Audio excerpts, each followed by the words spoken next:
বিশেষজ্ঞ চিকিৎসকদের সম্মিলিত প্রয়াস চরক ও Jibak square diagnostic and research centre speciality ও মাল্টি স্পেশালিটি পরিষেবা নিয়ে এবার আপনাদের শহরে উন্নত ল্যাবরেটরি সিটি স্ক্যান ইমেজিং পরীক্ষা সহ বিভিন্ন পরীক্ষা করা হয়। যোগাযোগ 7477799627 74777996 লোকসভা ভোটে ভোট গণনার আগে উত্তপ্ত ডোমকল। তৃণমূল নেতার বাড়িতে বোমাবাজির অভিযোগ কংগ্রেস সিপিএম এর বিরুদ্ধে।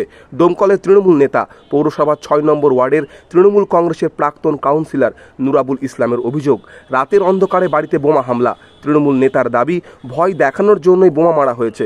বোমায় ক্ষতিগ্রস্ত হয়েছে তৃণমূল নেতার গাড়িও। তৃণমূল নেতার অভিযোগ, রাত্রি প্রায় ২টোর সময় জলঙ্গির দিক থেকে বাইকে আসেন হামলাকারীরা, তারপরেই হয় বোমাবাজি। রাত্রের অন্ধকারে সেটা তো বোঝা যায়নি, তবে গত লোকসভা নির্বাচনে রাজনৈতিকভাবে যখন মোকাবিলা করতে পারছে না বিরোধী দল, এখানে সিপিএম কংগ্রেস, তাই রাতের অন্ধকারে এরা বোম মারছে, ভয় দেখাচ্ছে, যাতে করে আমি ভয়ে আতঙ্কিত হই। যদিও অভিযোগ অস্বীকার করেছে কংগ্রেস দল এটাকে সমর্থন করে না। প্রশাসনের কাছে আমাদের দাবি থাকবে যে সঠিক তদন্ত করে যারা দোষী তাদেরকে দোষী সাব্যস্ত করা হোক।